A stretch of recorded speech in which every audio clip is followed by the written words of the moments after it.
Students, यहीं पर अगर आप देखें डीएनए स्ट्रक्चर आप डिस्कस कर रहे थे। इसी डीएनए में नेक्स्ट आपको दे रखा है चारगाफ्स रूल, चारगाफ का नियम। अब यहां पे ये नियम काफी सिंपल एक कॉन्सेप्ट एक्सप्लेन करना चाह रहा है कि चारगाफ के अकॉर्डिंग कोई भी अगर डबल स्टैंडर्ड पॉलीन्यूक्लियोटाइड चेन है किसी भी ऑर्गेनिज्म में, प्रोकैरियोट यूकैरियोट कहीं पर भी अगर डबल स्टैंडर्ड पॉलीन्यूक्लियोटाइड चेन है तो उन दोनों स्ट्रैंड में आप हमेशा देखेंगे purine is always equal to pyrimidine, या कह सकते हैं pyrimidine is always equal to purine. मतलब कि उस डबल स्टैंडर्ड पॉलीन्यूक्लियोटाइड चेन में जितने अमाउंट में प्यूरिन प्रेजेंट है उतने ही अमाउंट में पायरिमिडीन उपस्थित होगा। यानी इस chain double standard polynucleotide chain में प्यूरिन हमेशा पायरिमिडीन के बराबर, या कह सकते हैं पायरिमिडीन हमेशा प्यूरिन के बराबर आपको मिलना है। इसे ही आपने कहा है चारगाफ्स रूल या चारगाफ का नियम। कि देखिए ये डबल स्टैंडर्ड डीएनए की बात करें हम तो कुल प्यूरिन किसके बराबर होगा? कुल पायरिमिडीन के, या कह सकते हैं कुल पायरिमिडीन कुल प्यूरिन के बराबर होना है। दोनों एक दूसरे के कॉम्प्लीमेंट्री पूरक है, प्यूरिन और पायरिमिडीन।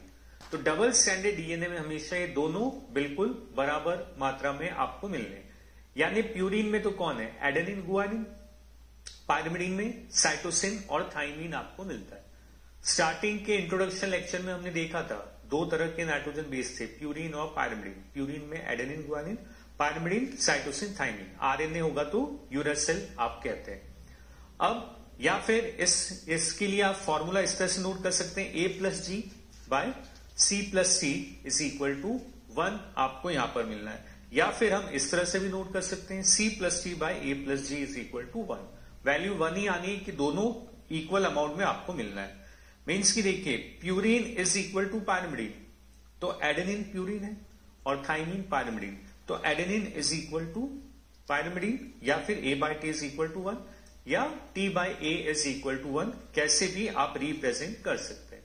और इसी तरह से जीसी की बात करें तो गुआनिन साइटोसिन, तो गुआनिन कौन? प्यूरिन, साइटोसिन पायरिमिडीन, तो purine is equal to pyrimidine, या फिर वही G by C is equal to 1 और C by G is equal to 1, आप इस तरह से भी रिप्रेजेंट कर सकते हैं।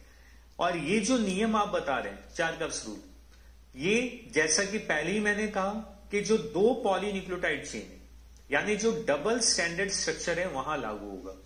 सिंगल स्टैंडर्ड पॉलीन्यूक्लियोटाइड चेन में चारगाफ्स रूल एप्लीकेबल नहीं होंगे, चाहे वो सिंगल स्टैंडर्ड डीएनए हो या वो सिंगल स्टैंडर्ड आरएनए। दोनों में ही चारगाफ का नियम नहीं लग सकता, क्योंकि चारगाफ तभी लगेगा जब वो डबल स्टैंड है, जितने अमाउंट में प्यूरिन उसके सामने उतना ही कौन मिलेगा? पायरिमिडीन। आरएनए सिंगल स्टैंड या सिंगल स्टैंड डीएनए के कॉम्प्लीमेंट्री कोई स्ट्रक्चर नहीं है, इसलिए आप देखेंगे वहां पर ये नियम आपको नहीं मिलने। तो ये सिंपल सा आपका था चारगाफ का नियम। बस चीजें याद रखें, purine is always equal to pyrimidine और सिंगल स्टैंड में एप्लीकेबल नहीं होगा। अब इसी से रिलेटेड एक क्वेश्चन अगर आप देखें, सी आर्चिन का डीएनए जो डबल स्टैंडर्ड है उसमें साइटोसिन जो दे रखा है वो 17% है। साइटोसिन आपके सामने 17% है। उस डीएनए में अन्य तीनों जो बेसेस है उनका परसेंटेज क्या होगा वो आपको फाइंड आउट करना है। 4 ऑप्शन दे रखे हैं, तो सॉल्व करना वैसे काफी इजी हो गया, क्योंकि आपको दे रखा है साइटोसिन 17%, यानी जितने अमाउंट में साइटोसिन उतने ही अमाउंट में कौन होगा? गुआनिन, तो वो भी 17% आपको मिला। तो ये सी और जी के परसेंटेज आ गए। अब जो रिमेनिंग है उसमें कौन होगा? 80%। हमेशा 100 में से आपने फाइंड आउट करना है। देखिए कैसे सॉल्व करें। साइटोसिन गिवन है आपको 17%, तो पहले आपसे कहा गुआनिन भी कितना होगा? 17%। तो और ए प्लस टी जी सी सभी मिलाकर कुल कितने हैं? 100%। 100 में से 17 और 17 तो कौन हो गए? सी और जी, यानी ये हो गए आपके 34%। तो 80 के लिए 100 में से आपने 34 माइनस किया, आपको मिलना है 66%। तो 80 जो है वो आपका 66%। अब इसमें 50% ए और 50% टी, क्योंकि purine is equal to pyrimidine. जितने अमाउंट में एडेनिन उतने ही अमाउंट में आपको थाइमिन मिलना है। तो एडेनिन 33% और थाइमिन भी आपका क्या होगा? 33% आपको मिलना है। So answer is 2। ये देखिए यहाँ पे, ये आपको यहाँ पर मिल जाएगा। गुआनिन 17%, एडेनिन 33%, थाइमीन 33% और साइटोसिन आपको दे रखा है यहाँ पर 17%। यहीं अगर एक और क्वेश्चन आप लें, एक डबल स्टैंडर्ड डीएनए में 3.4 के 1000 नाइट्रोजन बेसेस उपस्थित है। इस डीएनए में एडेनिन आपको दे रखा है कितना है 700। तो अन्य नाइट्रोजन चार की संख्या आपको ज्ञात करनी है। तो यहां पर इसे सॉल्व करना भी काफी इजी, बिल्कुल पहले वाले क्वेश्चन के जैसा ही। वहां परसेंटेज में था, यहां नंबर्स में आपको कैलकुलेशन करनी है। तो यहां अगर सॉल्यूशन देखें तो 3400 आपके पास बेसेस है, इनमें से एडेनिन 700, तो थाइमीन भी कितना होगा 700। तो एडेनिन और थाइमीन टोटल हो गए 1400, 1400। तो वो 3400 में से आप माइनस कर दें, जो बचेंगे वो आपने बताना है यहां पर गुआनिन और साइटोसिन। किस तरह से देखें, 3.4 बेस किलो बेस यानी ये हो गए 3400 कुल बेसिस। एडेनिन 700, तो थाइमीन भी 700 होंगे, दोनों इक्वल अमाउंट में। Purine is equal to pyrimidine, दोनों एक दूसरे के पूरक है, 700 700। अब 3400 में से ये आपने जो 1400 है ये आपको माइनस करना है। तो माइनस करेंगे तो आपको कितने मिलने यहां पर 2000। ये माइनस करने पे आपको मिलने डायरेक्टली 2000। इन 2000 में ये दोनों 50-50, 1000 साइटोसिन और 1000 ही आपको क्या मिलना है यहां पर गुआनिन। तो नंबर के बेसिस पे आपने यहां सॉल्व किया। तो दोनों क्वेश्चन का पैटर्न सेम है, एक में परसेंटेज था, एक में नंबर। इस तरह के क्वेश्चंस में किसी एक बेस का डाटा आपको दे रखा होगा, एडेनिन, गुआनिन, साइटोसिन, थाइमीन। इनमें से कोई एक आपको दे दिया जाएगा, बाकी आपको फाइंड आउट करना है जो चारगफ के नियम के आधार पे आसानी से आप पहचान सकते हैं। यहीं एक और क्वेश्चन देखिए आप, एक सिंगल स्टैंडर्ड डीएनए में 20% थाइमीन उपस्थित है। डीएनए कैसा है, सिंगल स्टैंड, इसमें 20% थाइमीन। तो एडेनिन का परसेंटेज आपको ज्ञात करना है। यहां डीएनए डबल स्टैंडर्ड नहीं है, सिंगल स्टैंडर्ड। तो सिंगल स्टैंड के केस में चारगफ का नियम लागू नहीं होगा, तो यहां पर आप परसेंटेज ज्ञात नहीं कर सकते। अगर ये डबल स्टैंडर्ड होता तो आसानी से हम बता देते हैं, 20% थाइमीन तो एडेनिन भी 20%, टोटल हो गए 40। बचे 60%, उसमें से गुआनिन और साइटोसिन 30% आपके होते। बट यहां क्वेश्चन में ये डीएनए कैसा है, सिंगल स्टैंडर्ड, और सिंगल स्टैंड में चारगफ एप्लीकेबल नहीं होगा, और इसलिए यहां पर ये कंफर्म कर पाना संभव नहीं है, अनुमान नहीं लगाया जा सकता। सिंगल स्टैंड में आपको एडेनिन या थाइमीन जो भी दे रखा है एक, तो दूसरे को हम पहचान नहीं सकते। ये केवल डबल स्टैंड में ही एप्लीकेबल होगा चारगफ का नियम। यहीं एक और क्वेश्चन आप देखें कि इस क्वेश्चन की अगर आप बात करें तो यहां निम्न जानकारी पे ध्यान दें, एडेनिन 35, गुआनिन 20, C15, थाइमीन 30%। तो ये क्या हो सकता है, चार ऑप्शन है, double standard DNA, double standard RNA, single standard DNA और सिंगल स्टैंडर्ड आरएनए। देखिए एडेनिन 35 और इसका पूरक थाइमीन 30, यानी दोनों अलग अलग आ रहे हैं। थाइमीन का होना यह बता रहा है कि ये डीएनए, लेकिन ये डबल स्टैंडर्ड नहीं है, क्योंकि अगर डबल स्टैंडर्ड होते तो एडेनिन और थाइमीन बराबर होते, गुआनिन और साइटोसिन भी बराबर होते। तो ये डबल स्टैंडर्ड डीएनए नहीं हो सकता। आरएनए नहीं है क्योंकि थाइमीन है, तो आरएनए के ऑप्शन तो हट गए। बचा कौन, सिंगल स्टैंडर्ड डीएनए, यानी कि आंसर आपने क्या कहना है यहां पर, थर्ड। ये जो एग्जाम्पल, ये सिंगल स्टैंडर्ड डीएनए को यहां पर रिप्रेजेंट करता हुआ आपको मिलेगा, आप देख सकते हैं। तो यहां जो डाटा दे रखे हैं उस पर आप ध्यान दें कि एडेनिन 35 है, लेकिन इसका पूरक थाइमीन ये 30 आपको मिल रहा है। ये दोनों बराबर नहीं है। थाइमीन आना बता रहा है ये डीएनए, लेकिन दोनों बराबर नहीं। इसका मतलब चारगफ का नियम नहीं लग रहा है। और चारगफ का नियम किस में नहीं लगेगा, सिंगल स्टैंडर्ड पॉलीन्यूक्लियोटाइड चेन में। वो सिंगल स्टैंडर्ड चेन डीएनए भी हो सकती है और सिंगल स्टैंडर्ड चेन आरएनए भी हो सकती है। यहां डीएनए, क्योंकि यहां आपको थाइमीन दे रखा है। सो स्टूडेंट्स, अभी हमने देखा था चारगफ नियम, चार्गफ में आपने बताया purine is equal to pyrimidine, means कि किसी भी double standard polynucleotide chain, double standard chain DNA या आरएनए, उसमें जिस अमाउंट में प्यूरिन उसी अमाउंट में आपको मिलना है पायरिमिडीन। तो ये आपने बताया था चार्गफ के कॉन्सेप्ट में। अब यही नेक्स्ट आपको देखना है बेस रेशियो, या जिसे आप बता रहे हैं क्षार अनुपात। बेस रेशियो की वैल्यू भी यहां पर आपको कांस्टेंट मिलेगी, बट बेस रेशियो कांस्टेंट एक पर्टिकुलर स्पीसीज में ही होगा। जैसे यहां देखिए फॉर्मूला आपको दे रखा है A+T/G+C। चार्गफ में आपने बताया था A+G/T+C। यहां A+T/G+C ये भी कांस्टेंट है, आप देख सकते हैं ये भी कांस्टेंट है।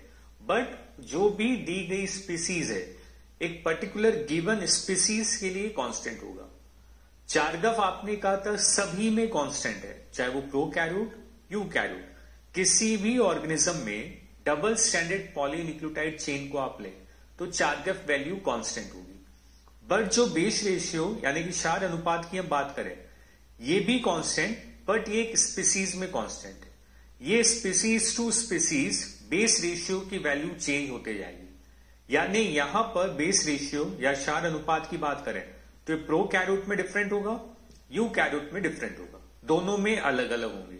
जबकि चार्गफ वैल्यू दोनों में सेम आपको कांस्टेंट मिल रही थी। तो यहां दोनों का डिफरेंस ध्यान रखें, चार्गफ कांस्टेंट है सभी में, जबकि ये स्पीसीज टू स्पीसीज आपको वेरी करता हुआ मिल रहा है।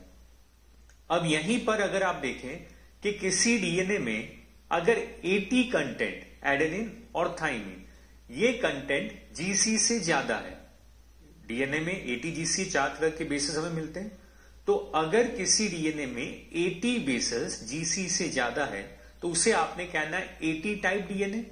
तो ये हो गया आपका 80 टाइप डीएनए। और इस 80 प्रकार के डीएनए का बेस रेशियो हमेशा आपको 1 से ज्यादा मिलेगा, यानी ये क्षार अनुपात 1 से ज्यादा। कब?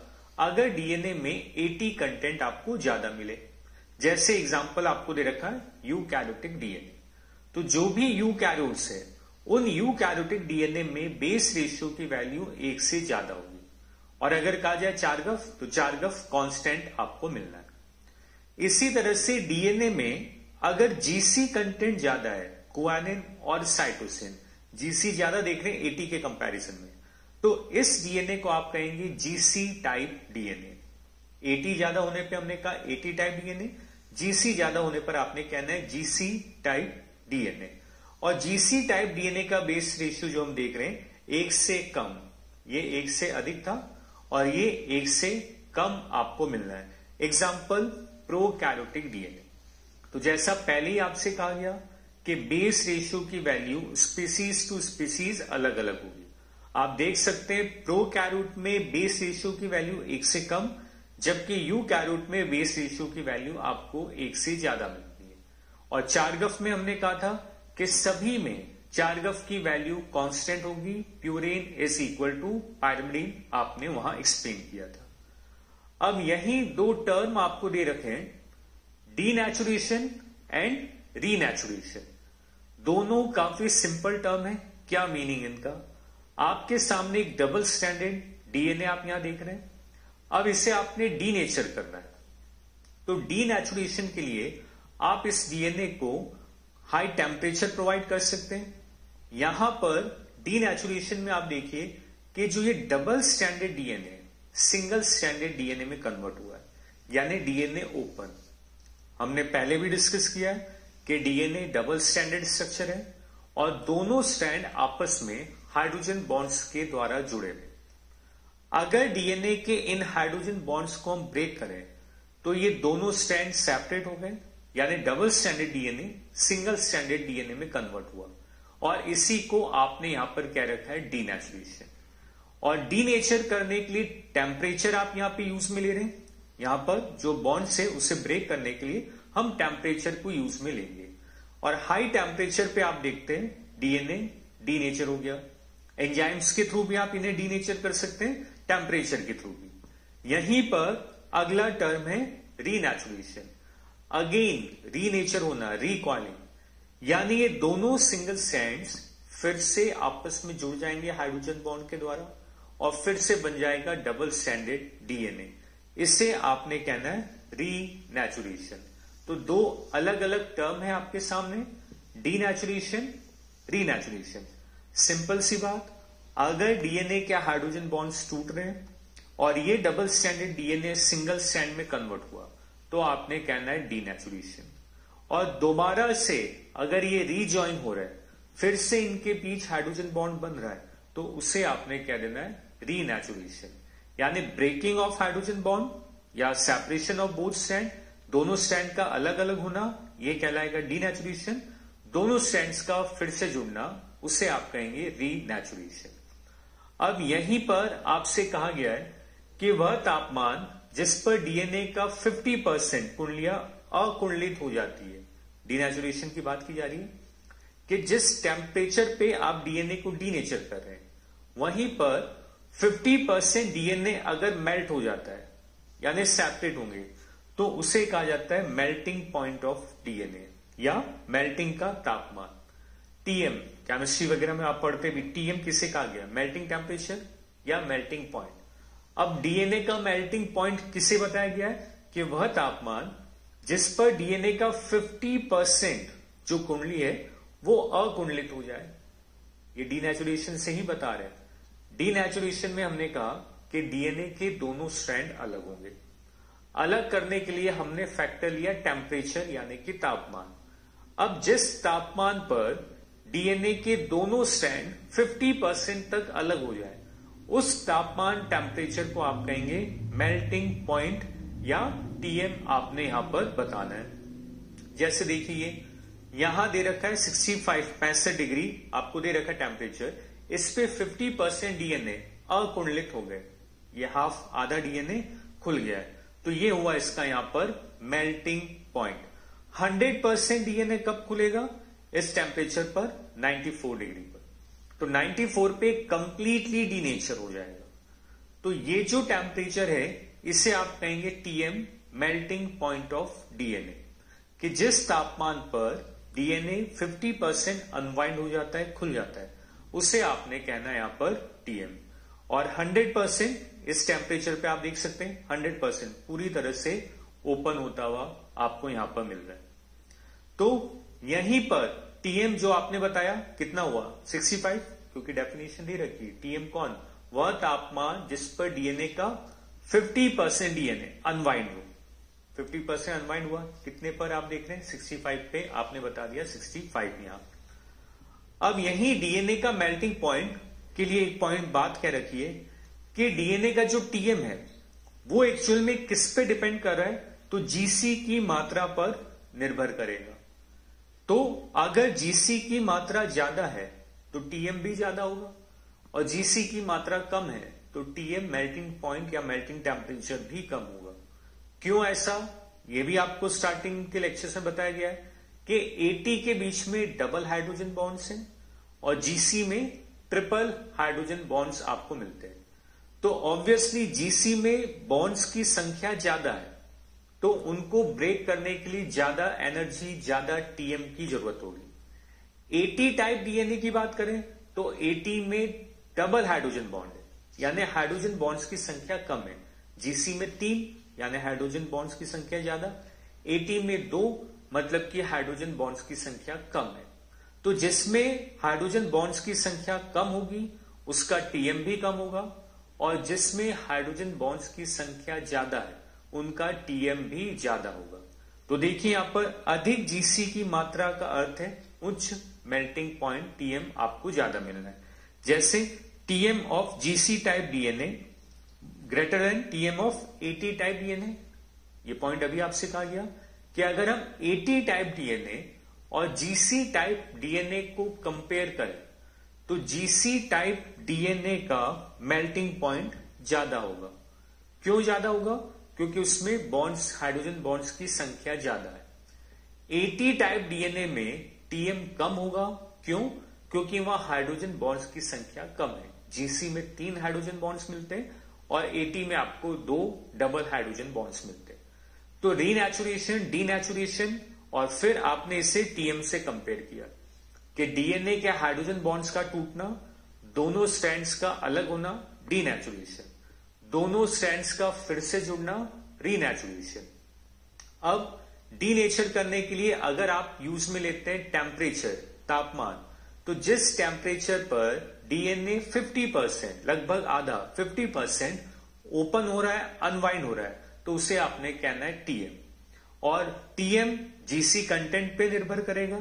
जिस डीएनए में जीसी ज्यादा होंगे टीएम भी ज्यादा होगा, जिस डीएनए में जीसी कम होगा टीएम भी कम होगा, क्योंकि जीसी में ट्रिपल हाइड्रोजन बॉन्ड है और एटी में double hydrogen bonds. Clear students? So students, यहीं पर अब आपको देखना है डीएनए का विन्यास, कॉन्फ़िगरेशन ऑफ डीएनए। डीएनए के कुछ बेसिक विन्यास आपको दे रखे हैं जो डाटा आपको याद रखने हैं। यह आपके सामने एक डबल स्टैंडर्ड डीएनए को रिप्रेजेंट आपको किया गया है। स्ट्रक्चर आपको बिल्कुल क्लियर हो रही है कि पोलैरिटी देखिए, एक 5-3, दूसरा स्टैंड 5-3, बट एंटी पैरेलल 5-3 और 3-5। ये बेसेस में हाइड्रोजन बॉन्ड एटी के बीच डबल और जीसी में ट्रिपल हाइड्रोजन बॉन्ड। ये नाइट्रोजन बेस शुगर से जुड़ा हुआ है, एन ग्लाइकोसिडिक बॉन्ड, और ये फॉस्फेट, यहां पे फॉस्फो एस्टर बॉन्ड, और दो न्यूक्लियोटाइड्स के बीच में ये फॉस्फो डाइएस्टर बॉन्ड। तो ये डीएनए का एक रिप्रेजेंटेशन जो स्टार्टिंग के लेक्चर में भी आपने देखा था। अब यहीं पर डीएनए के जो विन्यास या कॉन्फ़िगरेशन की बात की जाए तो सबसे पहले आप इसका डायमीटर देख सकते हैं। पहले भी ये पॉइंट हमने कहा था कि जो डीएनए का डायमीटर है वो आपको लगभग मिलना है 20 एंगस्ट्रॉन, 20 एंगस्ट्रॉन आपको मिलेगा। तो डाटा आपको याद ही रखने हैं यहां पर। इसी तरह से अगर दो स्टेप्स जो डीएनए के बेस पेयर, उनके बीच की दूरी हम देखें तो वो आपको मिल रहा है 3.4 एंगस्ट्रॉन। तो हर पेयर के बीच का डिस्टेंस ये आपको मिलेगा 3.4 एंगस्ट्रॉन। ये आपको दे भी रखा है, उत्तरोत्तर पदों के बीच हर स्टेप के बीच आपकी दूरी होगी 3.4 एंगस्ट्रॉन। और ये जो पॉइंट है व्यास, ये पहले आपसे कह दिया गया कि डीएनए का व्यास जो आप बताएंगे 20 एंगस्ट्रॉन आपको मिलना है। अब एक पॉइंट कहा है यहां पर, सीडी के प्रत्येक पद में श्रृंखला का घुमाव 36 डिग्री, 36 डिग्री। अब ये हर स्टेप की बात कर रहा है, क्योंकि डीएनए कॉइल स्ट्रक्चर है, कुंडली नुमा, आप जानते हैं। इस डायग्राम में तो ये सीधा एक रिप्रेजेंट किया है, लेकिन डीएनए कॉइल है, यानी ये स्टेप, जब दूसरा स्टेप आएगा तो थोड़ा घुमाव आएगा, फिर तीसरे में घुमाव, चौथे में घुमाव। डीएनए इस तरह से कॉइल कर रहा है। तो हर स्टेप का जब घुमाव हो रहा है तो वहां पर आपको बताना है प्रत्येक पद में जो घुमाव है वो कितने एंगल का है। तो वो आप कहेंगे 36 डिग्री पर आपको हर स्टेप पर घुमाव बनता हुआ दिखेगा। जैसे अगर आप इस डायग्राम में देखें तो एक कुंडली नुमा है, ये एक स्टेप, दूसरा, तीसरा, यहां भी स्ट्रेट आपको दे रखा है, बट एक्चुअल में ये कॉइल हो रहा है। तो एक स्टेप और दूसरे स्टेप का जब घुमाव हुआ तो यहां 36 डिग्री कॉइल करता हुआ आपको मिलेगा। तो ये डायग्राम, ये भी डीएनए को रिप्रेजेंट कर रहा है। डायमीटर वही है 20 एंगस्ट्रॉन, हर स्टेप के बीच की दूरी वही मिलनी है 3.4 एंगस्ट्रॉन। अब यहां पर ये एक हेलिक्स की बात की जा रही है। एक हेलिक्स यानी एक घुमाव, एक पिच, सिंगल टर्न दे भी रखा है आपको। कुंडली की लंबाई या डीएनए का पिच या डीएनए का एक घुमाव, एक घुमाव यानी यहां से हमने शुरू किया फिर उसी पॉइंट पर खत्म किया। तो एक घुमाव की लंबाई आप कितनी बताएंगे? 34 एंगस्ट्रॉन। काफी सिंपल कि ये जो एक घुमाव आपको दे रखा है इसकी लेंथ 34 एंगस्ट्रॉन। सारे डाटा याद रखें। डायमीटर 20 एंगस्ट्रॉन था, दो स्टेप के बीच की दूरी 3.4 एंगस्ट्रॉन बताए। एक हेलिक्स की लंबाई यानी एक घुमाव की लंबाई वो आपको बतानी यहां पर 34 एंगस्ट्रॉन। अब यहां पर आप देख सकते हैं एक पॉइंट और कि आपको दे रखा है 4 युग्म सिंगल हेलिक्स में। एक हेलिक्स में कितने बेस पेयर्स मिलेंगे? 10। एक हेलिक्स में 10 बेस पेयर आपको मिलना है। इसी तरह से नाइट्रोजन बेसेस की संख्या कितनी? 20, क्योंकि ये तो युग्म है, पेयर दे रखा है, पेयर 10 है। तो न्यूक्लियोटाइड्स यानी नाइट्रोजन बेस कितने होंगे? 20। 10 जोड़े यानी टोटल 20 न्यूक्लियोटाइड्स आपको यहां पर मिलने। अब इन 20 में हमेशा हम जानते हैं purine is equal to pyrimidine. यानी जिस अमाउंट में प्यूरिन उसी अमाउंट में पायरिमिडीन होगा। तो 20 में 10 प्यूरिन, तो पायरिमिडीन भी आपको कितने मिलने 10। ये हमेशा इक्वल अमाउंट में मिलेंगे, चारगफ के नियम में आपने डिस्कस किया था। तो एक जो घुमाव, इस घुमाव में 10 जोड़े हैं, यानी न्यूक्लियोटाइड या नाइट्रोजन बेसिस कितने होंगे 20। तो इसमें 10 प्यूरिन और 10 ही आपको मिलने पायरिमिडीन। डीएनए की लंबाई, जब भी किसी डीएनए की लंबाई आपको चेक करनी है तो उसको चेक करना काफी सिंपल। एक सिंपल फॉर्मूला आपको दे रखा है, कुल base pair, total base pair को आपने मल्टीप्लाई कर देना है 3.4 एंगस्ट्रॉन से, क्योंकि आप जानते हैं एक बेस पेयर का डिस्टेंस कितना है 3.4 एंगस्ट्रॉन। तो जितने भी बेस पेयर हमें दिए जाए उसे 3.4 से मल्टीप्लाई करें, आपको डीएनए की लंबाई मिल जाएगी। जैसे यहां देखिए, हमने सिंगल हेलिक्स की लंबाई कही है 34 एंगस्ट्रॉन, और सिंगल हेलिक्स में कितने बेस पेयर हैं 10। एक बेस पेयर की दूरी 3.4, तो 10 को जब आप 3.4 से मल्टीप्लाई करेंगे तो ये आएगा 34। यानी 10 बेस पेयर जब है तो इस 10 बेस पेयर के डीएनए की लंबाई कितनी हुई 34 एंगस्ट्रॉन। वो इस फॉर्मूला से ही आया कि 10 बेस पेयर इंटू 3.4 आपको मिलना है यहां पर 34 एंगस्ट्रॉन। जो अभी आपसे कहा वही पॉइंट आप देख रहे हैं।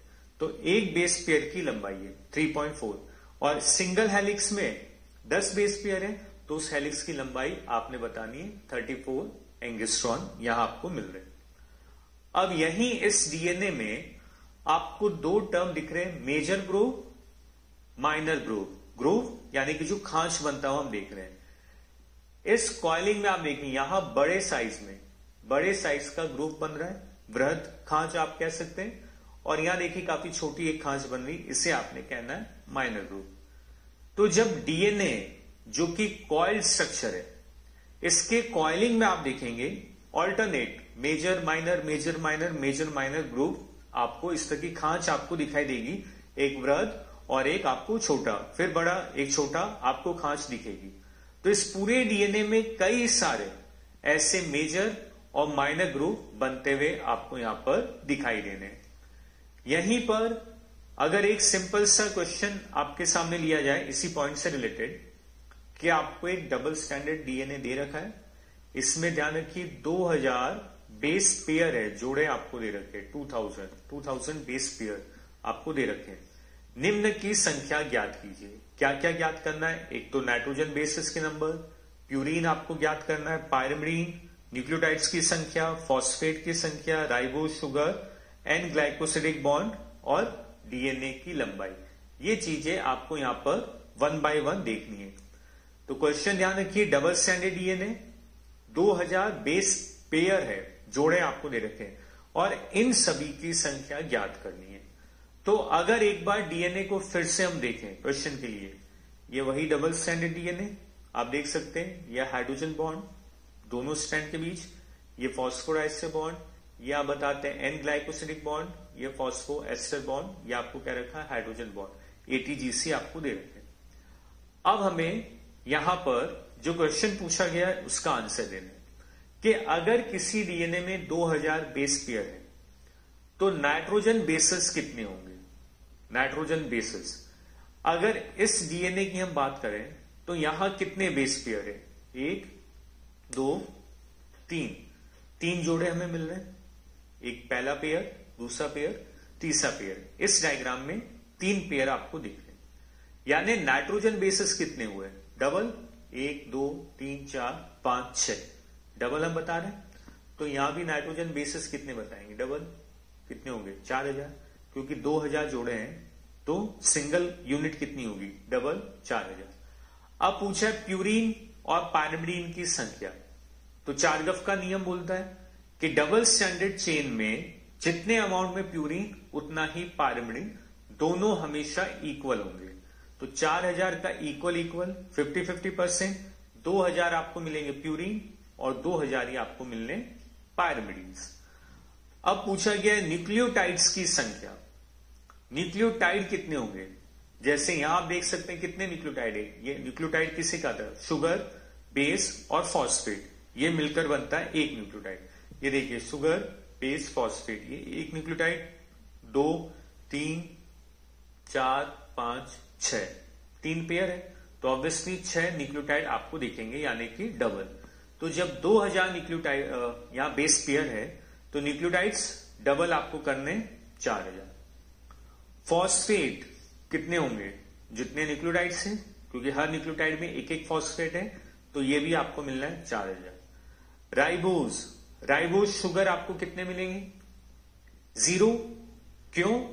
क्योंकि ये आपका डीएनए है। डीएनए में राइबोज न मिलकर डीएनए में मिलता है डीऑक्सी राइबोज। आरएनए में राइबोज आपको मिलेंगे, डीएनए में आप देखते हैं डीऑक्सी राइबोज। तो राइबोज शुगर की संख्या 0। एन ग्लाइकोसिडिक बॉन्ड आपसे पूछा है, ये था आपका एन ग्लाइकोसिडिक बॉन्ड, शुगर और बेस के बीच में एन ग्लाइकोसिडिक बॉन्ड। तो यहां कितने ग्लाइकोसिडिक बॉन्ड है? 1 2 3 4 5 6 न्यूक्लियोटाइड है, तो 6 ही आपको एन ग्लाइकोसिडिक बॉन्ड मिलने हैं। तो यहां न्यूक्लियोटाइड 4000 है, तो एन ग्लाइकोसिडिक बॉन्ड्स भी 4000। लास्ट आपसे पूछा गया है डीएनए की लंबाई, और लंबाई का फॉर्मूला आपसे कहा गया है टोटल बेस पेयर, जितने भी बेस पेयर है उसे 3.4 से मल्टीप्लाई करना है, यानी total base pair into 3.4 angstrom आपको डीएनए की लंबाई मिल जाएगी। तो यहां पर 3.4 को हम किससे मल्टीप्लाई करेंगे? टोटल बेस पेयर कितने हैं? 2000 से आपको मल्टीप्लाई करना है, ये फॉर्मूला 2000 इंटू 3.4 एंगस्ट्रॉन, तो आपको लंबाई मिल गई 6800 एंगस्ट्रॉन आपको मिलना है। तो सारे पॉइंट्स आपको क्लियर हो गए होंगे कि जो भी क्वेश्चन आपको दिया गया है, क्वेश्चन में ध्यान रखें बेस पेयर है या केवल बेसेस आपको दे रखे हैं। यहां आप साफ देख सकते हैं जोड़े आपको दे रखे हैं 2000 बेस पेयर, तो नाइट्रोजन डबल होगा 4000, प्यूरिन और पायरिमिडिन इक्वल आपको करना है 2000। न्यूक्लियोटाइड्स ये भी डबल हो जाएंगे क्योंकि वो जोड़े में दे रखा है 4000। जितने न्यूक्लियोटाइड उतने ही फॉस्फेट, क्योंकि न्यूक्लियोटाइड आप तभी बनेगा जब शुगर बेस फॉस्फेट तीनों जुड़ेंगे, तो फॉस्फेट की संख्या भी वही मिलनी है। राइबोज शुगर 0 बताएंगे क्योंकि ये डीएनए में डीऑक्सी राइबोज होगा, न कि राइबोज।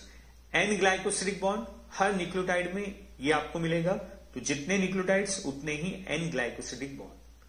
लंबाई ज्ञात करना काफी आसान यहां पर, क्योंकि लंबाई का फॉर्मूला दे रखा है जितने बेस पेयर है उसे आप 3.4 से मल्टीप्लाई कर लें, तो यहां डीएनए की लेंथ आपको मिल जाएगी।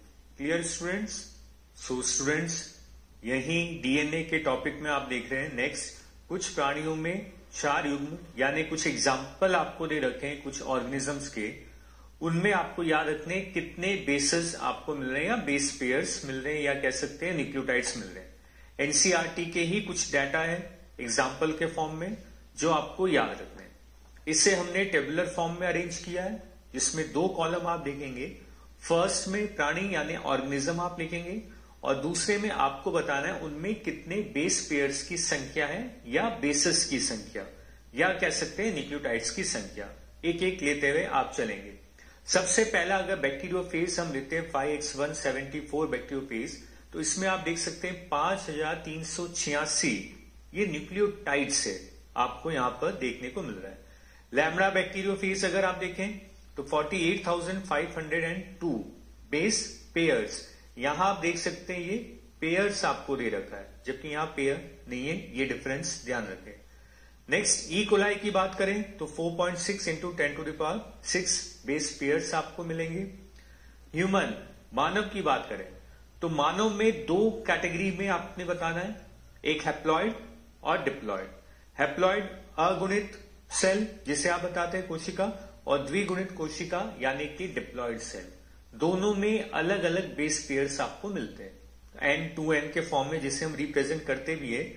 अगर डिप्लॉइड सेल की बात करें तो यहां 6.6 इंटू 10⁹ बेस पेयर्स आपको मिल रहे हैं, और यदि हैप्लॉइड की बात करें तो जस्ट हाफ आपको मिलेगा, 3.3 इंटू 10⁹ बेस पेयर्स मिलेंगे। तो ये डाटा विद एग्जाम्पल आप याद रखें, एनसीईआरटी में ये मेंशन किए हुए आपको मिलेंगे। अब यहीं एक सिंपल सा क्वेश्चन आपके सामने लिया जा रहा है कि मानव के द्विगुणित कोशिका डिप्लॉयड सेल में डीएनए की लंबाई मीटर में गणना करनी है, लंबाई हमें ज्ञात करनी है। और रिकॉल करिए, आपको पहले स्लाइड्स में भी बताया गया है, कई स्लाइड में, कि जब भी डीएनए की लंबाई ज्ञात करनी है तो उसका एक फॉर्मूला था, total base pair into 3.4 angstrom, ये आपने दे रखा था। तो यहां भी वही होगा, बस यहां आपको लंबाई मीटर में ज्ञात करनी होगी। कैसे? देखिए, यही फॉर्मूला जो अभी आपसे कहा गया कि लंबाई ज्ञात करने का फॉर्मूला, जो भी टोटल बेस पेयर है उसे 3.4 एंगस्ट्रॉम से आपको मल्टीप्लाई करना है। और हम सभी जानते हैं मानव के केस में कितने बेस पेयर, अभी पिछली स्लाइड में एग्जाम्पल आपने देखा भी था।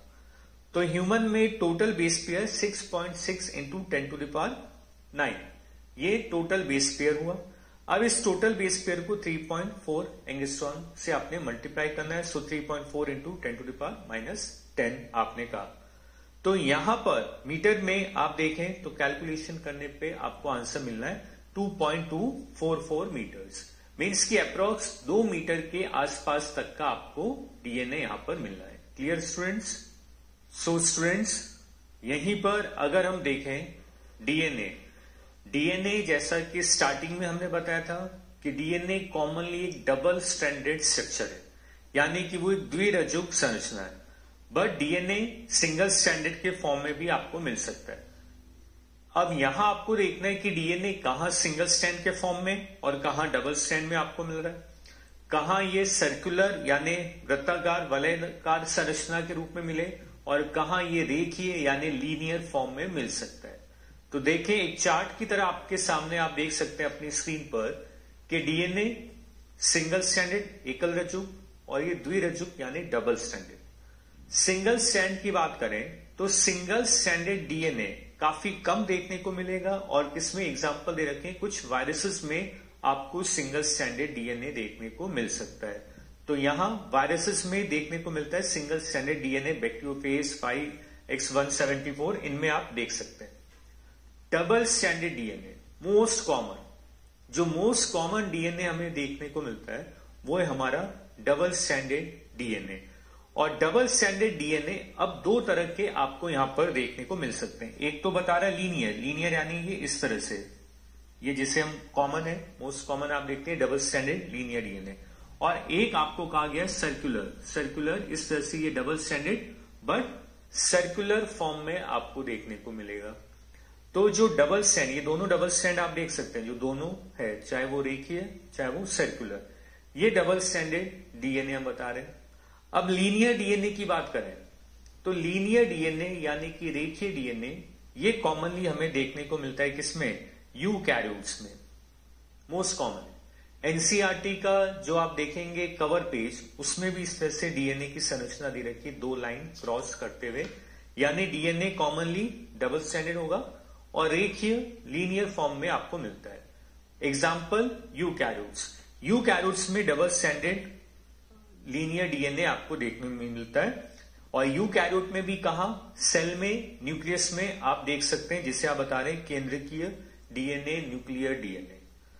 अगर आप सर्कुलर डीएनए की बात करें तो सर्कुलर डीएनए कॉमनली आपको देखने को मिलेगा प्रोकैरियोट्स में।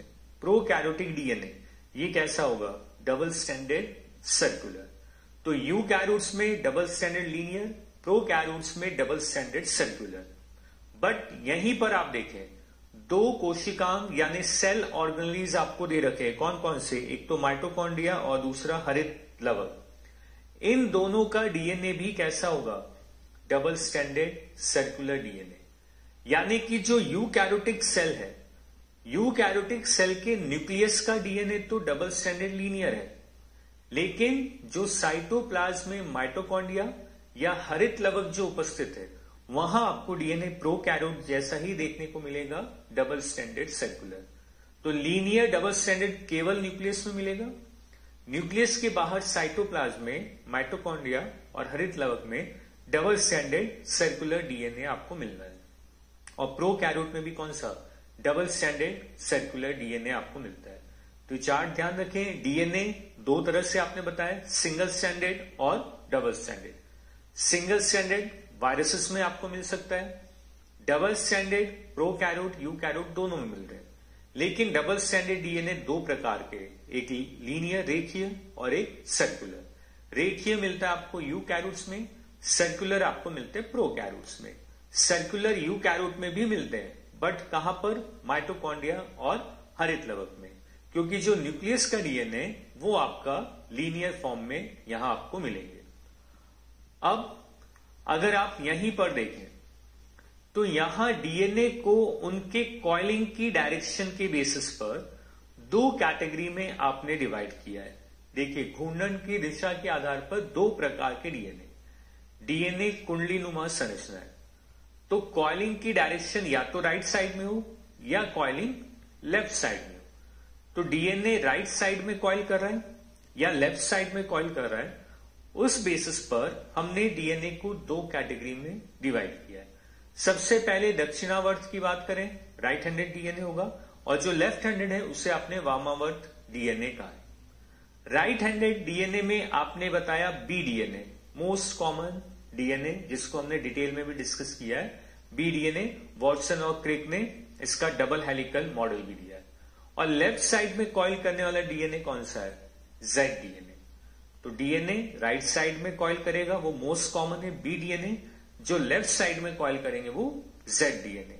बी डीएनए के सारे पॉइंट हम डिस्कस कर चुके हैं। वैसे जैसे पहले एक हेलिक्स की लंबाई, कुंडलीनुमा संरचना है, सिंगल हेलिक्स की लंबाई हमने कहा था 34 एंगस्ट्रॉन है, और जो 4 युग्म की संख्या है, यानी सिंगल हेलिक्स में कितने बेस पेयर, 10 बेस पेयर हमें मिले। 2 बेस पेयर का डिस्टेंस आपने बताया 3.4 एंगस्ट्रॉन। डायमीटर, व्यास हमने बताया था 20 एंगस्ट्रॉन, डायग्राम में आपने देखा भी था पुरानी स्लाइड्स में।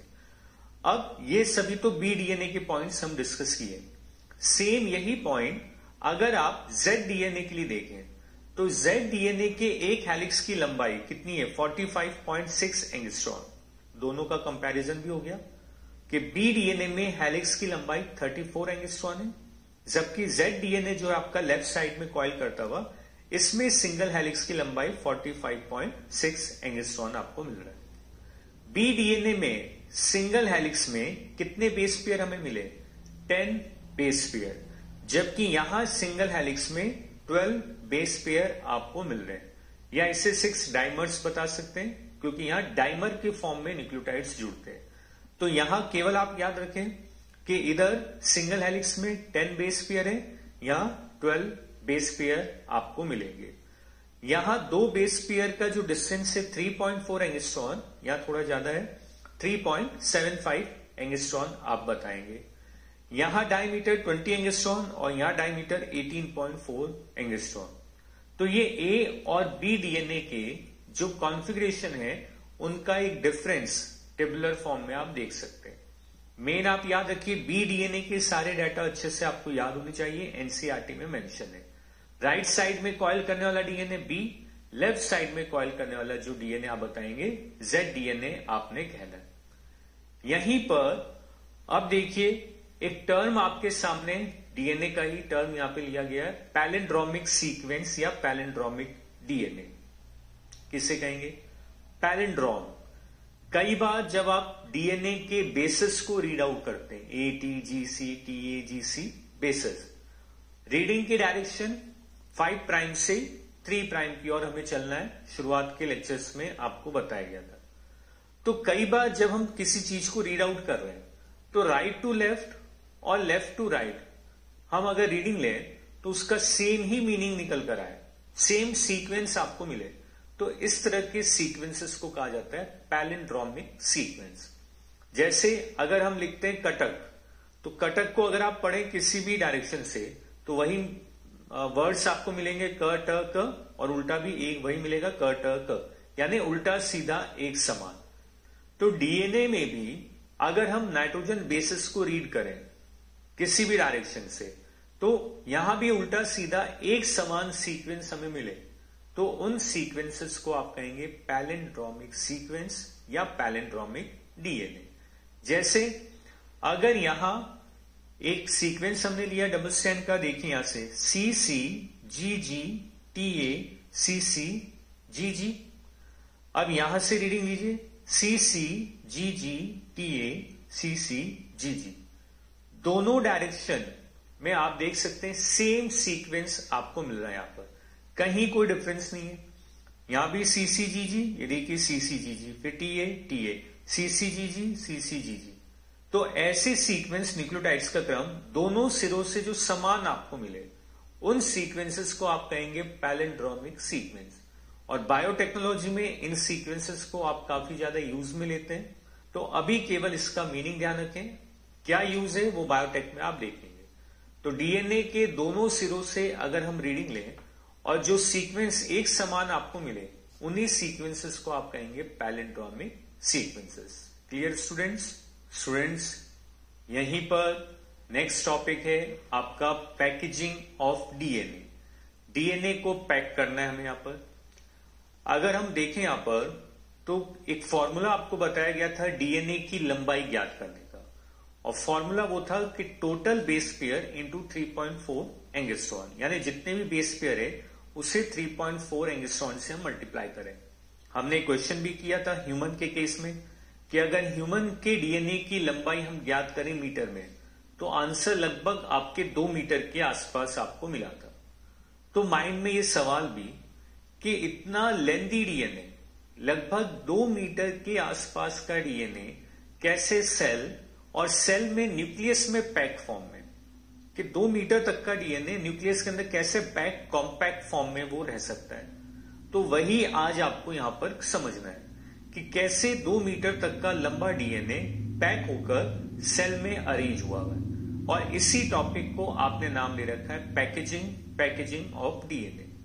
तो सबसे पहले अगर आप देखें आपके स्क्रीन पर तो आप देख रहे हैं डबल स्टैंडर्ड लीनियर डीएनए, और यही लगभग 2 मीटर का डीएनए पैक होता हुआ कैसे होगा वो आपको समझना है।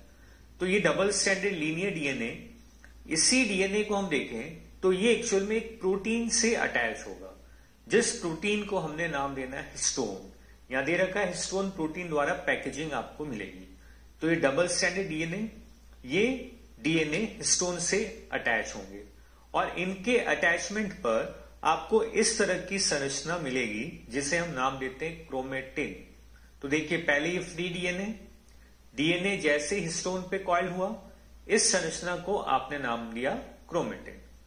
अब डीएनए और हिस्टोन क्यों कॉइल्ड हुए? तो ये इनके चार्जेस के अट्रैक्शन के कारण।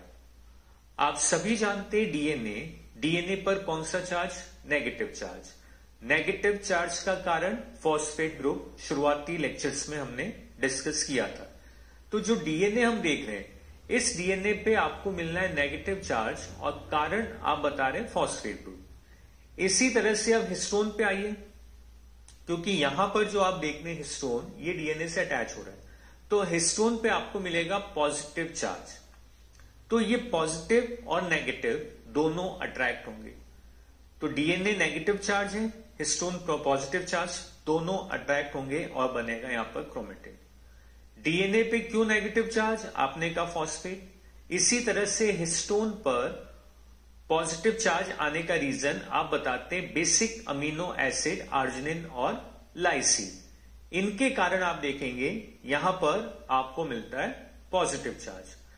तो हिस्टोन पॉजिटिव, डीएनए नेगेटिव, दोनों अट्रैक्ट हुए, बना क्रोमेटिन। अब जो हिस्टोन प्रोटीन की हम बात कर रहे हैं, इस हिस्टोन प्रोटीन में कुछ अलग अलग डिफरेंट टाइप के हिस्टोन आपको मिलेंगे, जिसे हमने कंबाइनली हिस्टोन कहा है। कौन कौन से हिस्टोन है? H1, H2A, H2B, H3 और H4, यानी कि कुल 5 प्रकार के हिस्टोन प्रोटीन हमें मिलेंगे जो डीएनए पे कॉइल हो रहे हैं। 5 कौन? H2A, H2B, H3, H4 और H1। तो ये 5 प्रकार के हिस्टोन प्रोटीन आपको मिलेंगे। तो काफी सिंपल कॉन्सेप्ट यहां पर, DNA negative charge, histone positive charge, दोनों अट्रैक्ट हुए, डीएनए प्लस हिस्टोन बना क्रोमेटिन। अब ये जो स्ट्रक्चर आप देख रहे हैं यहां पर, ये हिस्टोन है, ये इधर अंदर हिस्टोन जिसके ऊपर डीएनए कॉइल होता हुआ आपको मिलेगा। ये देखिए, ये सभी यूनिट्स आप देख सकते हैं इस तरह से क्रोमेटिन। अब अगर किसी सिंगल पार्ट को हम लें तो इसे हमने नाम देना यहां न्यूक्लियोसोम। इसे हमने क्या कह दिया? न्यूक्लियोसोम। यहां पर हिस्टोन प्रोटीन है और ये सभी में, और इस पे डीएनए कॉइल होते जा रहे हैं। तो डीएनए प्लस हिस्टोन, ये पूरे फाइबर को तो आपने क्रोमेटिन कहा, एक सेगमेंट को हमने यहां क्या नाम दिया, न्यूक्लियोसोम। यहां पर ये जो संरचना आप देख रहे हैं, ये संरचना कैसे दिख रही है, बीड्स ऑन स्टिंच, मणि का मैल, मोतियों की माला की तरह के मोती और उस पर धागा लपेटा हुआ आप देख रहे हैं। सो बीड्स ऑन स्टिंच, धागा डीएनए, मोती जो है वो हिस्टोन प्रोटीन, और इस संरचना एक यूनिट मोती और धागा, उसे हमने कह दिया यहां न्यूक्लियोसोम। अब इसी न्यूक्लियोसोम को अगर आप थोड़ा मैग्नीफाई करके स्टडी करें तो आप देखिए, इसी को अगर हम मैग्नीफाई करें तो इस तरह से आपको दिखेगा। ये ग्रीन कलर में आप यहां पे देख सकते हैं हिस्टोन प्रोटीन है, H2A, H2B, H3, H4, ये सब आपको यहां पर मिलेंगे हिस्टोन प्रोटीन। और ये कॉइल होता हुआ आप देख सकते हैं डीएनए, डीएनए इसके ऊपर कॉइल होता हुआ आपको दिखेगा। इस संरचना को हमने नाम दिया है न्यूक्लियोसोम। तो देखिए हिस्टोन, इसके ऊपर डीएनए कॉइल हुआ, तो इसे आपने बताया न्यूक्लियोसोम। और पूरा डीएनए और हिस्टोन जो है ये तो फाइबर, ये क्रोमेटिन फाइबर, फाइबर की एक यूनिट न्यूक्लियोसोम। अब यहां ध्यान से देखें, यहां जो हिस्टोन प्रोटीन ग्रीन कलर में आप देख रहे हैं, यहां कौन कौन से हिस्टोन है, H2A, H2B, H3, H4, यानी H1 इधर नहीं है, बाकी ये चारों H2A, H2B, H3, H4 यहां पर है। और टोटल इनके 8, यानी सभी पेयर में, यानी ये एक तरह से ऑक्टामर बना है, और इस ऑक्टामर पर डीएनए कॉइल होता हुआ आपको यहां दिखेगा। तो आप देख सकते हैं ऑक्टामर, इस पे डीएनए कॉइल हो रहा है, और ये डीएनए अब पिछले हिस्टोन से अटैच है, ये आगे वाले न्यूक्लियोसोम से या हिस्टोन से अटैच है। तो दो न्यूक्लियोसोम के बीच का जो डीएनए है, इसे आप कहेंगे लिंकर डीएनए, जिससे जोड़ता है H1 हिस्टोन। लेबलिंग में अभी आप देखिए, ये देखिए सबसे पहले H2A, H2B, H3, H4 histone के चारों पार्ट आए, लेकिन सभी जोड़े में ये भी 2, 2, 2, 2 सभी पेयर में, यानी कुल 8 हिस्टोन एक तरह से बन गया ऑक्टामर। और इसी ऑक्टामर पे डीएनए कॉइल करता हुआ आपको दिखाई दे रहा है। तो ग्रीन कलर का histone protein octamer, H2A, H2B, H3, H4, और सभी चारों पेयर में। तो ये 8 हिस्टोन की यूनिट हुई, जिसे हमने कह दिया ऑक्टामर। और यहीं पर जो H1, ये बाइंडिंग प्रोटीन का काम कर रहा है, क्योंकि देखिए ये एक न्यूक्लियोसोम और ये दूसरा न्यूक्लियोसोम। अब यहां पर जो डीएनए कॉइल हो रहा है, ये डीएनए पिछले वाले से जुड़ा हुआ है, ये फिर आगे और उससे जुड़ रहा है। तो इन डीएनए को आपने टाइटली बाइंड करना है। इन्हें बाइंड करने का काम कौन कर रहा है, H1 प्रोटीन। और ये पेयर में नहीं, ये 8 तो पेयर में, ये अकेला है H1, तो उसे आपने कह दिया यहां बाइंडिंग प्रोटीन। ये बाइंडिंग डीएनए जो हिस्टोन पे इन डीएनए को बाइंड करेगा, बाइंडिंग प्रोटीन H1। और ये डीएनए आप एक लेबलिंग देख रहे हैं, लिंकर डीएनए। लिंकर डीएनए आपने किसे कहा है, ये डीएनए ये आगे जाके ये किसी और हिस्टोन से जुड़ रहा है, ये इस तरह से ये चलते जाएगी। तो ये जो आप बता रहे हैं, इसे हमने कह दिया लिंकर डीएनए। तो ये संरचना इस तरह से चलते जा रही है कि ये डीएनए, ये देखिए, और ये यहां कौन है, हिस्टोन प्रोटीन, जिसपे डीएनए कॉइल करता हुआ आपको दिख रहा है। ये आपने लिया, ये कौन, न्यूक्लियोसोम। तो न्यूक्लियोसोम में कौन, एक तो ये आपका histone protein H2A, H2B, H3, H4, ये इस तरह से हमने बताया टोटल 8 ऑक्टामर। और इस ऑक्टामर पे ये डीएनए कॉइल होता हुआ आपको मिलेगा। ये देखिए इस तरह से कॉइल कर रहा है, एक्चुअल में ये ऐसे कॉइल कर रहा है। अब कॉइलिंग जो हम देख रहे हैं, ये कॉइलिंग 1.75 टन कॉइलिंग करेगा। ये डीएनए अगर हम देखें तो कितना टन कर रहा है, वो आप बता सकते हैं यहां 1.75 टन। जैसे एक बार फिर से आप समझे इसे, देखिए यहां डायग्राम में, ये तो हुआ histone octamer, H2A, H2B, H3, H4 सभी पेयर में, ये 8 ऑक्टामर वाले हिस्टोन। इस हिस्टोन पे ये डीएनए कॉइल कर रहा है। ये देखिए ये डीएनए, इसने 1 टर्न कंप्लीट किया, एक घुमाव। अब ये दूसरा घुमाव, ये देखिए, लेकिन दूसरा घुमाव पूरा नहीं हुआ है, यानी यहां तक तो 1.5 और इधर तक हुआ 1.75। यानी हिस्टोन पर डीएनए कितना टर्न ले रहा है, तो 1.75 टर्न लेता हुआ आप देख रहे हैं। अब ये देखिए, ये आगे वाले हिस्टोन से जुड़ेगा, ये बैक वाले से। ये दोनों डीएनए को आपको पैक करना है। ये पैक किसने कर दिया, H1। ये जो H1 आप बता रहे हैं, यानी H1 इसने क्या किया, डीएनए को लॉक किया है, पैक करना। जो ये फ्री डीएनए, इन्हें लॉक करने का काम करेगा H1। और इस डीएनए को हम क्या कहेंगे, लिंकर डीएनए। इसे हमने क्या क्या देना है, लिंकर डीएनए। ये लिंकर डीएनए आगे वाले न्यूक्लियोसोम से जुड़ता हुआ आपको यहां दिखाई देगा, जो लेबलिंग यहां कर रखी है, लिंकर डीएनए। Clear students? तो काफी सिंपल चीजें यहां।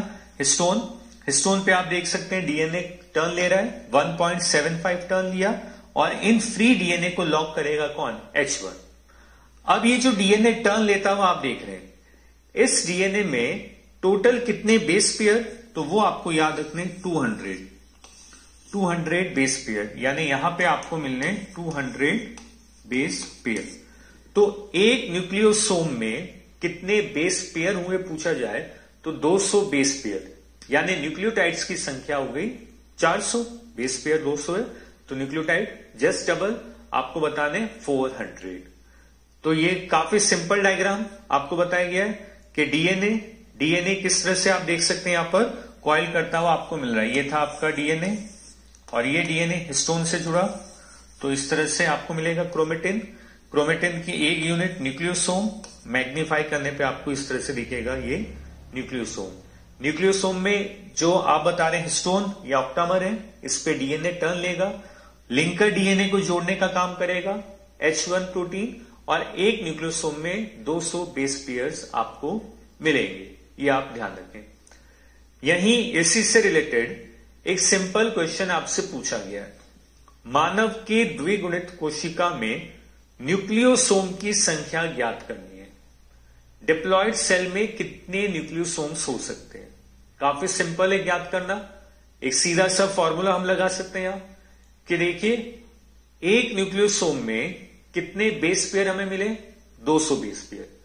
यानी आपसे अगर पूछा जाए न्यूक्लियोसोम की संख्या, तो total number of nucleosome is equal to क्या बताएंगे, total number of base pair divided by 200। जितने भी बेस पेयर है उसे 200 से आप डिवाइड कर दें, आपको आंसर मिल जाएगा यहां। तो यहां देखिए, द्विगुणित कोशिका में बेस पेयर की संख्या हम सभी जानते हैं कितनी है, 6.6 इंटू 10⁹, पहले भी कई बार कहा गया है। तो अब न्यूक्लियोसोम की संख्या का फॉर्मूला क्या है, न्यूक्लियोसोम की संख्या क्या होगी, is equal to total base pair upon 200। ये फॉर्मूला आपको याद रखना है कि जब भी न्यूक्लियोसोम की संख्या पूछी जाए तो आप बता दें टोटल बेस पेयर बाय 200। अब ह्यूमन के केस में टोटल बेस पेयर कितने हैं, 6.6 इंटू 10⁹ डिवाइडेड बाय 200, आंसर मिल जाएगा आपको 3.3 इंटू 10⁷। ये इस क्वेश्चन का आंसर कि इतने न्यूक्लियोसोम्स आपको यहां देखने को मिलेंगे। Clear students? तो काफी सिंपल चीजें आपको बताई गई। यहीं पर अब जो अभी आपने कहा पैकेजिंग का पॉइंट, कि आपने देखा है डीएनए, इस पे negative charge, histone positive charge attract हुए, बना क्रोमेटिन फाइबर, और क्रोमेटिन फाइबर में आपने देखा न्यूक्लियोसोम। अब यही हमें देखना है कि क्रोमेटिन और कंडेंस होकर क्या बनाएगा, क्रोमोसोम। जो फाइनली पैकेजिंग है डीएनए की, उस सेल में क्रोमोसोम के फॉर्म में।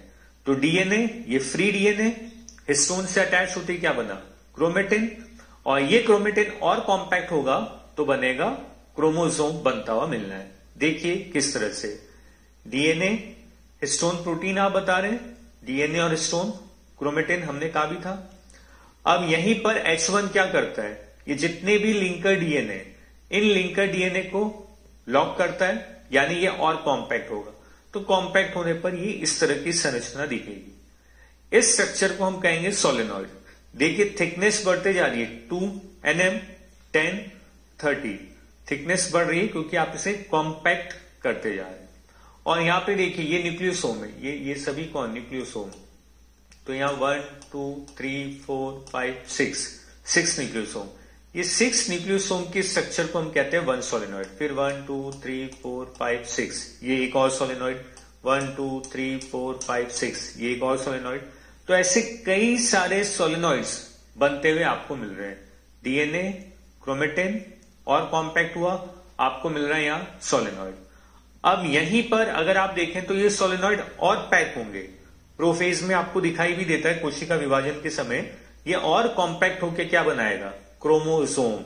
ये फाइनली क्रोमोसोम बनता हुआ, ये डीएनए आप देखिए कॉम्पैक्ट होते गया और इस तरह से फाइनली क्या बन गया, ये क्रोमोसोम बनता हुआ आपको दिख रहा है ये इस तरह से। तो क्रोमोसोम एक्चुअल में है कौन, compact form of DNA. DNA काफी ज्यादा coiled, highly coiled, tightly condense हुआ, तो कंडेंस होने पे आपको मिलता है यहां पर क्रोमोसोम।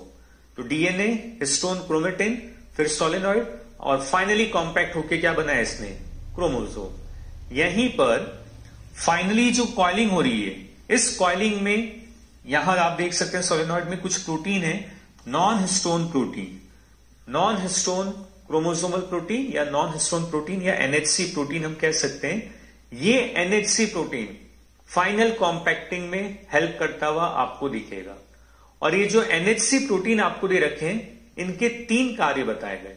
एनएचसी कहां थे आपने देखी, इधर देखिए, डीएनए, हिस्टोन, क्रोमेटिन, फिर सोलेनॉइड, सोलेनॉइड और कॉम्पैक्ट होकर बना रहा है क्रोमोसोम।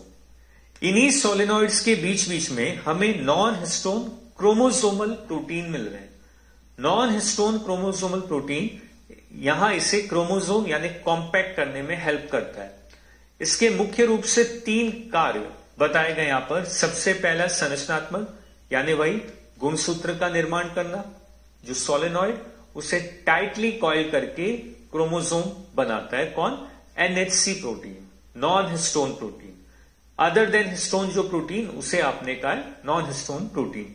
दूसरा स्ट्रक्चरल हुआ, पहला संरचनात्मक। दूसरा फंक्शनल, क्रियात्मक क्या है, ये एंजाइम की तरह कार्य करता है। एंजाइम एग्जाम्पल दे रखे हैं, डीएनए पॉलीमरेज, आरएनए पॉलीमरेज, ये भी नॉन हिस्टोन प्रोटीन एंजाइम की तरह कार्य करते हुए दिखेंगे। तीसरा नियामक यानी रेगुलेटर, कंट्रोलिंग, जीन नियमन में सहायक, जीन को कंट्रोल करने में भी हेल्प करता है। और जीन नियमन, जीन रेगुलेशन अलग से पूरा एक टॉपिक है आपके सिलेबस में, जो आगे के लेक्चर्स में हम डिस्कस करेंगे। तो यहां नॉन हिस्टोन के 3 फंक्शन आपको अच्छे से याद रखने हैं। पहला स्ट्रक्चरल, दूसरा आप बता सकते हैं क्रियात्मक यानी फंक्शनल, और तीसरा आपने बताना है रेगुलेशन यानी कि नियामक। तो 3 संरचनात्मक, क्रियात्मक और नियामक का काम कर रहा है कौन, NHC, non histone chromosomal protein आप बताएंगे। यहीं पर अगर आप देखें तो आपको 2 टर्म्स मिल रहे हैं स्क्रीन पर, यूक्रोमेटिन एंड हेट्रोक्रोमेटिन। अब यूक्रोमेटिन और हेट्रोक्रोमेटिन डीएनए की कॉइलिंग के आधार पर ही हमने कहा है। आप देख सकते हैं आपके सामने ये डीएनए कॉइल्ड होता हुआ, कहीं पर डीएनए लूजली कॉइल्ड है, हल्का कॉइल्ड, और कहीं ये टाइटली कॉइल्ड होता हुआ। आप सभी जानते हैं जो लूजली कॉइल्ड डीएनए उसे आप कहेंगे यूक्रोमेटिन, और जो टाइटली कॉइल्ड डीएनए उसे आपने कहना है हेट्रोक्रोमेटिन। ये लूज है, ये यूक्रोमेटिन कहलाएगा, और जो टाइटली कॉइल्ड हो रहा है इसे आप कहेंगे हेट्रोक्रोमेटिन। यहीं पर यूक्रोमेटिन की बात करें तो इसमें हिस्टोन कम मात्रा में, इसलिए डीएनए खुला हुआ ज्यादा है, कॉम्पैक्ट नहीं दिख रहा है। जबकि जो हेट्रोक्रोमेटिन है इसमें हिस्टोन ज्यादा है, इसलिए यहां टाइटली कॉइलिंग, पैकेजिंग ज्यादा हुई है, कॉम्पैक्ट फॉर्म में ये आपको दिखेगा। ये लूज है, जैसा पहले कहा गया, लूजली यानी ढीला ढाला आपको दिख रहा है। ये टाइटली कॉइल्ड आपको दिखेगा कौन, हेट्रोक्रोमेटिन। डीएनए की मात्रा भी यहां कम है ओपन फॉर्म में, ये कंडेंस है, तो ऑब्वियसली डीएनए हेट्रोक्रोमेटिन में आपको ज्यादा दिखाई देगा। यहीं पर जब आप डीएनए को स्टेन करते हैं, अभिरंजित करते हैं एसिटोकार्मीन से, तो ये तो आपको हल्का दिखाई देगा, माइक्रोस्कोप में हम देखेंगे तो काफी लाइटली दिखेंगे। ये डार्क, ये गहरा अभिरंजित होता हुआ दिखेगा, क्योंकि यहां डीएनए अधिक मात्रा में, हिस्टोन भी हाई अमाउंट में प्रेजेंट है। और यहीं अगर हम बात करें ट्रांसक्रिप्शन यानी अनुलेखन, डीएनए से आरएनए का बनना, और आरएनए बनाने में रोल प्ले करता है आरएनए पॉलीमरेज एंजाइम। तो जो यूक्रोमेटिन डीएनए, इसमें ट्रांसक्रिप्शन ज्यादा देखने को मिलेगा। यहां ट्रांसक्रिप्शन ज्यादा होगा क्योंकि डीएनए ओपन है, लूज है, वो इजीली ट्रांसक्रिप्शन कर सकता है, यानी अनुलेखन में सक्रिय, ट्रांसक्रिप्शनली एक्टिव है। ये टाइटली कॉइल्ड है, इसलिए ये ट्रांसक्रिप्शनली इनएक्टिव होगा, ये आसानी से ट्रांसक्रिप्शन नहीं कर सकता। तो दोनों में मेन डिफरेंस ध्यान रखें, जो लूजली कॉइल्ड है वो यूक्रोमेटिन, जो टाइटली कॉइल्ड है वो हेट्रोक्रोमेटिन। जो loosely coiled DNA euchromatin transcriptionally active है, खुला हुआ है, तो आसानी से ट्रांसक्रिप्शन कर सकता है, और जो टाइटली कॉइल्ड है ये इनएक्टिव फॉर्म में, ये आसानी से ट्रांसक्रिप्शन नहीं कर सकता। जब हम इसे स्टेन करते हैं माइक्रोस्कोप में तो ये लाइट कलर का आपको दिखेगा और ये बिल्कुल डार्क कलर में आपको दिखेंगे। तो ये यूक्रोमेटिन और हेट्रोक्रोमेटिन के कुछ बेसिक डिफरेंस आपको बताए गए। Clear student?